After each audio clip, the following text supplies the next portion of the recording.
Digital recording studio Patna.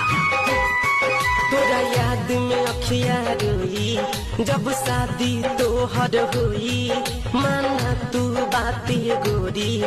ना रही अपन कोई रे मर जाई, छोड़ के जैबू हो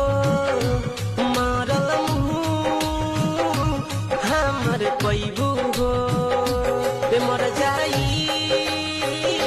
छोड़ के जैबू